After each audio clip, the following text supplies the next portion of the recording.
contacted these gangsters, probably through the prison guards at CISO, and figured out, or basically had the prisoners in the fourth cell that I was in do the actual dirty work of getting the money out of me, see?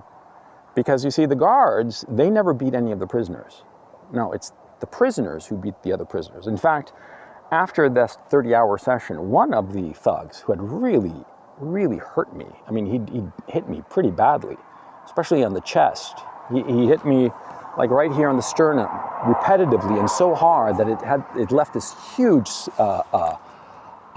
bruise. And by the way, the cell boss, the guy higher, berated him for having left a mark on me, because of course the kind of torture that they want to do doesn't leave a mark. That's the point of it. See, because if it leaves a mark, then it's evidence, you see?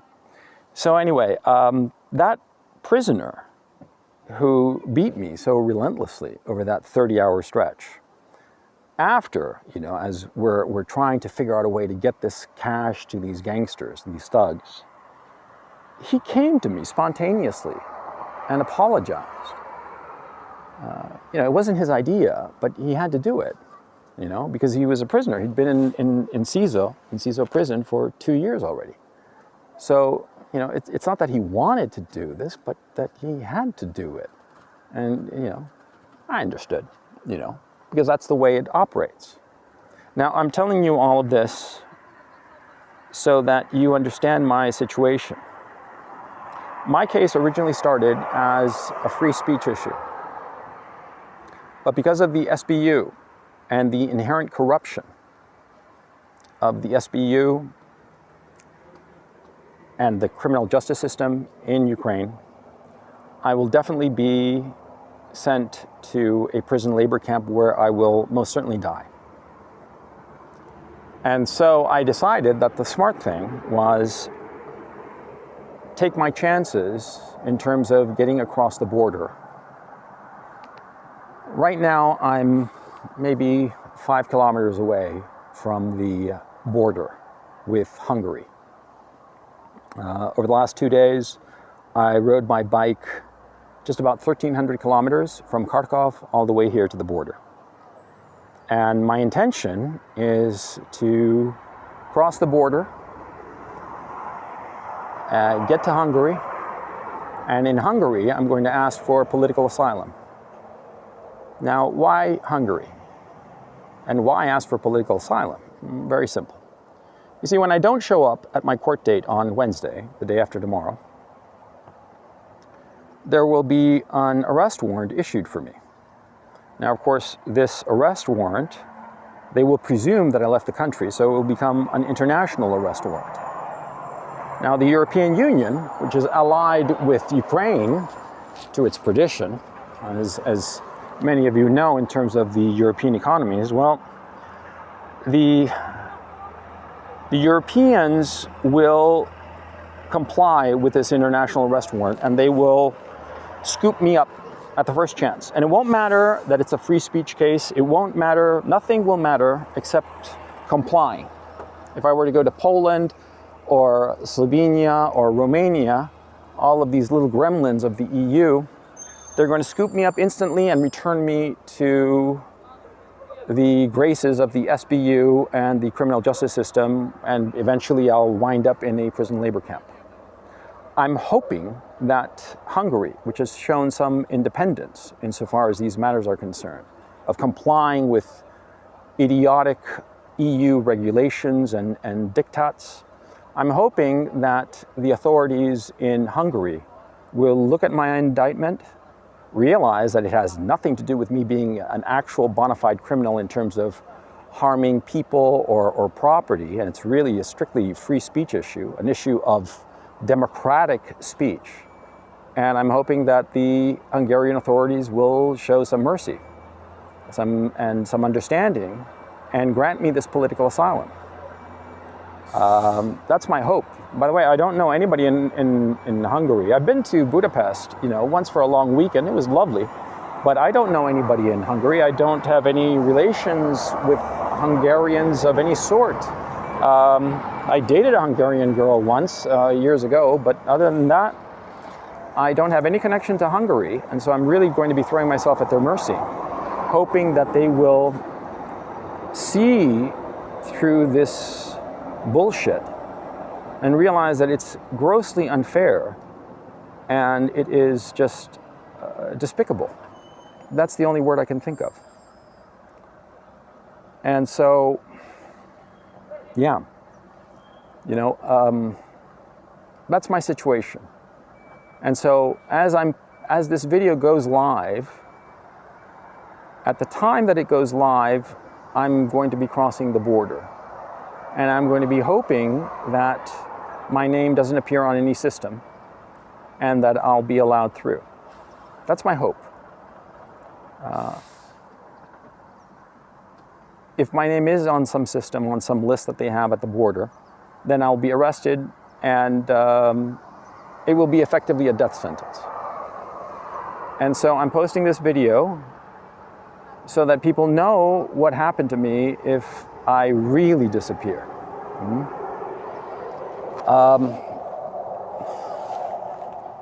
I'm certainly scared, sure, but fear doesn't really help the situation now, does it? You have to be clear. You have to be clear and you have to look at the options. And I've thought about this situation very, very carefully. And between the absolute certainty of going to a prison labor camp if I show up in court on Wednesday, and the slim chance that I might be able to cross the border, I'll take my chances. Some people might think that, oh, why don't you just sneak across some empty field or something like that? That's laughable, okay? For the obvious fact that, of course, if you sneak into Europe, you know, across some field, right? You know, later they're going to ask you, you know, well, how did you get into Europe? You know, what's that all about? Where's your entry stamp? You know? I mean, it causes all kinds of problems. I mean, I looked at the possibility, by the way. It's not as easy as you think. You think that it's just sneaking across some field. No. It's not, okay? First of all the access points between one country and the other are monitored. Okay, and fairly easy. They just have motion detectors, and if anything moves, then the cameras go on, and they know exactly what's going on. Okay, so that's not an option. As opposed to going to Russia, you know, Kharkov, after all, is 40 kilometers from Russia. It should have been easy, right? Well, no, because all that area is mined. And, you know, both sides, though they're not fighting in that particular area, not yet, they know what's going on. You know, they keep a close eye on that crossing. So you can't go through there. Another option that I was seriously considering was going to the front, to going to the contact line and thinking to myself, maybe there is some spot in the contact line that is being used by civilians, refugees, going back and forth, but that turned out to be a non-starter. I was surprised. I mean, the front is over 1,000 kilometers long, but there is no real spot where you can easily move, not without a guide, not without somebody who knows what they're doing. I also looked into the possibility of somebody helping me out, and a couple of them were grifters. It was clear as day, you know, they wanted money. And the others, they had a lot of good intentions, but they didn't know what the hell they were doing. And so ultimately I was not able to find a Sherpa, a guide, who could get me through. So that's my situation. And yeah, I'm going to chance it at the border. I'm posting this on both of my channels, the Roundtable and the Gonzalo Lira Again channel, which, again, you know, it's weird because, see, when they allowed me out on bail, see, last year, when they detained me, because they didn't formally arrest me, they detained me. When they detained me in April of 22, they took control of 2 of my Google accounts. The Google accounts that controlled my previous channels, my Coach Red Pill channel and my Gonzalo Lira channel. You know, they never they never gave up that control of those accounts. I've never recovered those Gmail accounts and Google accounts that control those channels. But the Google account that controlled my current channel, Gonzalo Lira Again, and the Roundtable, they gave that back to me. Okay, so that further gives me the hope that they're just basically saying, go away. That's what I'm hoping. But on the other hand, you know, I realize what they did. And I've outlined it to you in this video. And, you know, I don't know what to say. So, you know, you'll have to draw your own conclusions. By the way, during this past month that I've been free on bail, I obviously haven't been posting anything anywhere, just to keep a low profile and just to straighten out my head as to my options. I didn't want to be distracted with social media. I reached out to a few online people, but not all of the people that I know from the online world. Not because of anything in particular, but just, you know, I wanted to get in touch with people who could, you know, help me out in a practical way insofar as this current situation is concerned. Unfortunately, you know, all the avenues that I tried, it came to nothing. And so this is the situation I'm in. It's, well, look, on February 27th or 28th, I think it was the 28th, I'm not sure, I forgot. February 27th, 28th of 2010, I lived through the Great Chilean earthquake. It was an 8.8 earthquake. And I happened to be on the 15th floor. My apartment was on the 15th floor.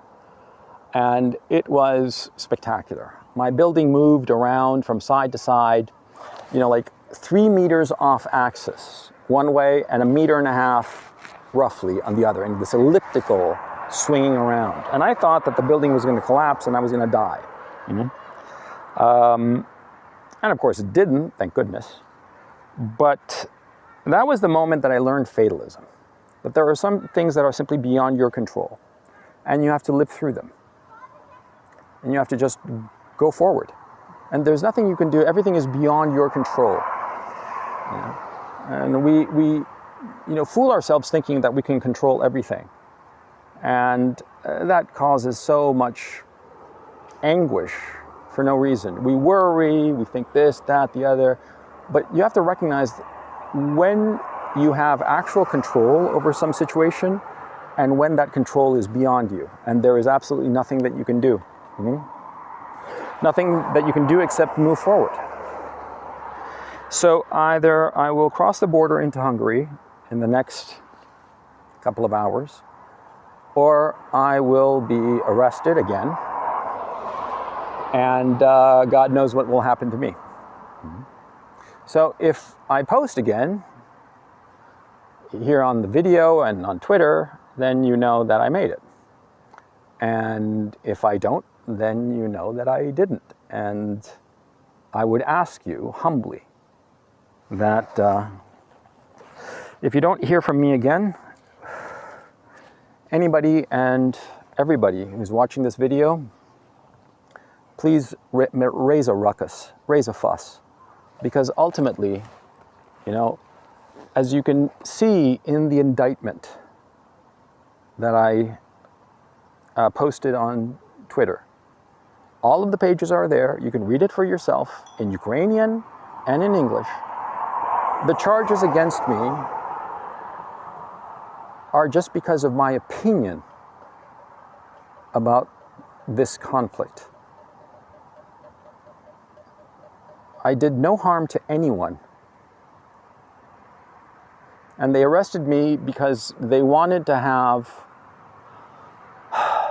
on the nightly news a short little video of how they are fighting the propagandists. That's it.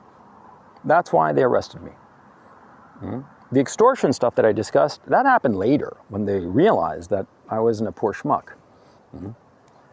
But the start of the genesis of this whole situation is because I had an opinion that went against the narrative. And that's why I went to prison. And that's why, if I'm arrested again, I will die in prison. So I ask you, please, as many people as possible, the American State Department knows exactly who I am and the situation I'm currently involved in. And they know the fate that awaits me. They know it.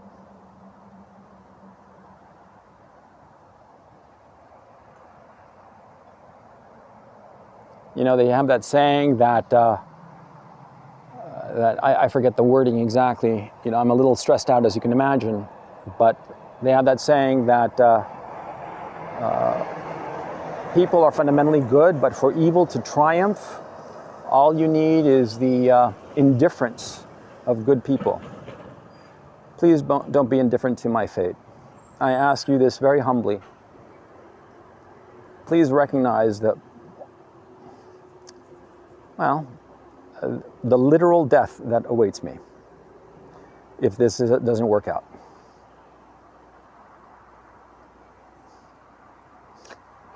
Understand what's going on.